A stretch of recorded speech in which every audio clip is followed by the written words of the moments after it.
শাহরিয়ার আলম সাম্য হত্যার ঘটনায় শাহবাগে আন্দোলন করছে বেশ কয়েকদিন ধরে ছাত্রদল। আজকে সাম্য হত্যার বিচারের দাবিতে এবং ঢাকা বিশ্ববিদ্যালয়ের ভিসির পদত্যাগের দাবিতে আন্দোলন করছে ছাত্রদল। শাহবাগ মোড় এবং ইন্টারকন্টিনেন্টাল মোড় অবরোধ করে তারা এই আন্দোলন করছে এবং তাদের দাবি হচ্ছে যে সাম্য হত্যার বিচার দ্রুত এবং সরকার কী করছে তার বিচার নিয়ে তার একটি সুস্পষ্ট বার্তা দেয়। সকাল 10টা থেকে শুরু হয়েছে শাহবাগ এলাকা দখল করে, শাহবাগ মোড় দখল করে ছাত্রদলের সাম্য হত্যা বিচারের দাবিতে মিছিল এবং বিক্ষোভ সমাবেশ। এখানে ছাত্রদলের ঢাকা বিশ্ববিদ্যালয় থেকে শুরু করে ঢাকার বিভিন্ন এলাকা থেকে বিভিন্ন শিক্ষা প্রতিষ্ঠানের ছাত্রদলের নেতাকর্মীরা এখানে জড়ো হয়ে সাম্য হত্যার বিচারের দাবিতে মিছিল করছে, বিক্ষোভ করছে। এলাকায় শুধু অ্যাম্বুলেন্স ছাড়া তেমন কোনো যানবাহন চলাচল করছে না।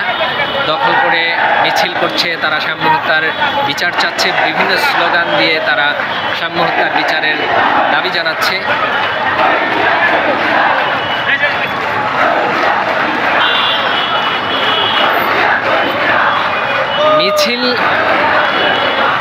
বিক্ষোভ মিছিল শুরু হওয়ার কিছুক্ষণ পরেই শুরু হয় ঝুম বৃষ্টি।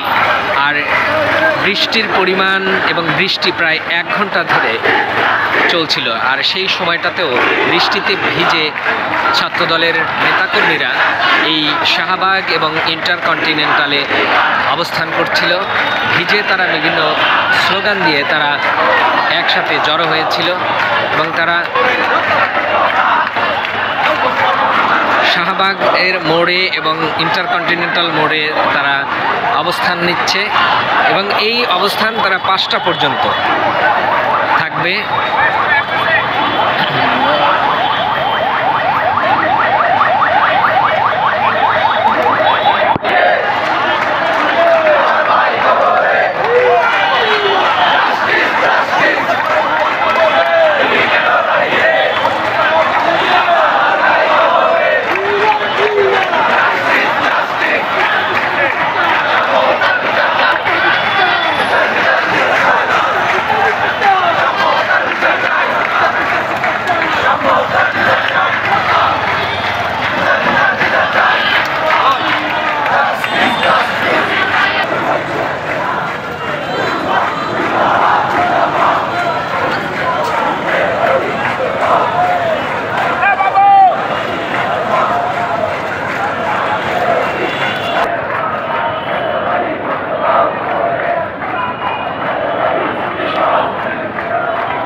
ছাত্রদলের পক্ষ থেকে সুস্পষ্ট দাবি রয়েছে ভিসির পদত্যাগ এবং সাম্য হত্যার মূল হোতা তাকে দ্রুত গ্রেপ্তার করে জনগণের সামনে তুলে ধরা এবং তার বিচারের আওতায় নিয়ে আসা।